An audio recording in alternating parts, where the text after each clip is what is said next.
يسعدنا ويشرفنا أن يكون معنا الطفل مروان محمد أحمد صالح ابن قرية العجمين مركز أبشوي بمحافظة الفيوم، والذي ولد من بطن أمه حافظا للقرآن الكريم كاملا بصفحاته وآيات، ويعاني من مرض التوحد، وأصبح من أهم الأطفال الذين أذهلوا العالم بمعجزتهم الربانية.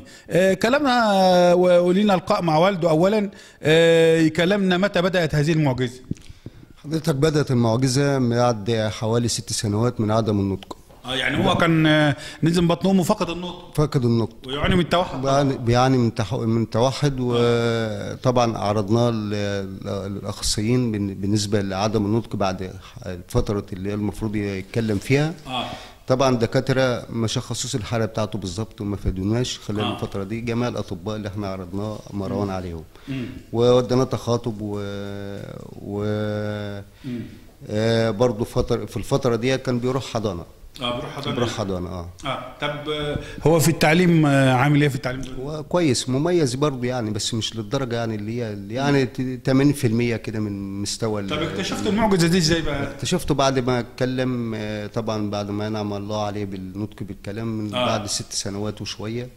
طبعا الفرحة كانت عارمة بقى. طبعا احنا كنا زعلانين خلال الفترة ديت ان هو ما بيتكلمش وما بيلعبش مع الأطفال اللي زيه والكلام ده، فطبعا ربنا انعم عليه بالنطق، وطبعا كنا مبهورين بان هو طبعا الحمد لله ربنا انعم عليه بالنطق.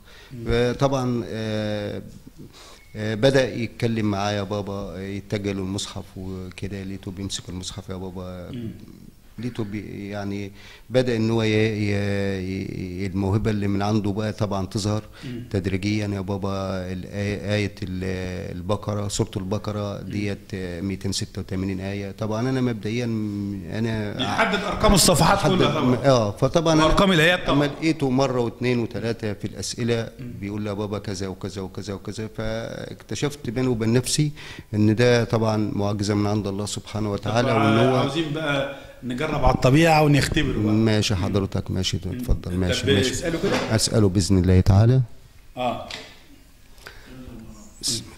بسم الله الرحمن الرحيم. كده نفتح المصحف على أي صفحة عشوائية.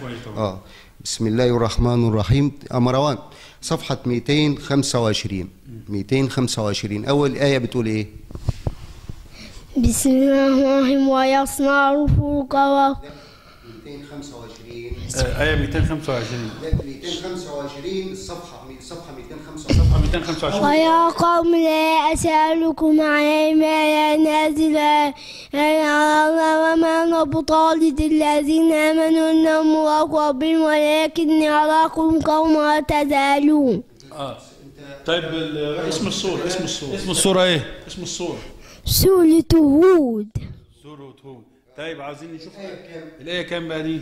29. 29. أستاذ علي هو كده دلوقتي جاوب على السؤال حضرتك. هو قال لك ويا قومي لا أسألكم عليه مالا إن أجري إلا على الله. طبعا الآية 29 الصفحة 225 سورة هود. ماشي. طب نسأل سؤال تاني برضه. طبعا الساده المشاهدين عارفين وماسكين المصحف ان هم عارفين احنا دلوقتي طبعا ايه يعني عارفين، والعلماء عارفين يعني السؤال فالموجه ليه، فهو عارفين ان هو صح او خطا طبعا. بس عشان احنا طبعا ايه طبعا. طب سؤال تاني يا مروان. الآية اللهم صل على سيدنا محمد. اغير لك السؤال.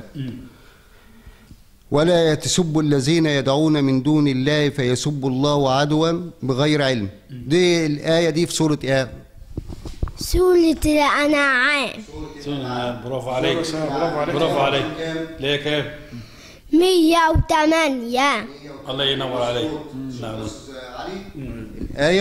الآية سورة الأنعام الآية 180. مظبوط. ماشي. الله ينور عليك. بسم الله. السؤال بقى للجهة الداعمة لمروان. طبعا احنا ايوه طبعا احنا بنشكر في الاول طبعا المعجزه بتاع مروان معجزه ربانيه. ربنا سبحانه وتعالى لما قال في القران انا نحن نزلنا الذكر وانا له لحافظون، فربنا سبحانه وتعالى له الفضل الاول، وثم الفضل الاخر طبعا للدكتور محمود ابو عميره اللي هو رئيس مجلس اداره جمعيه النيل في العجمين.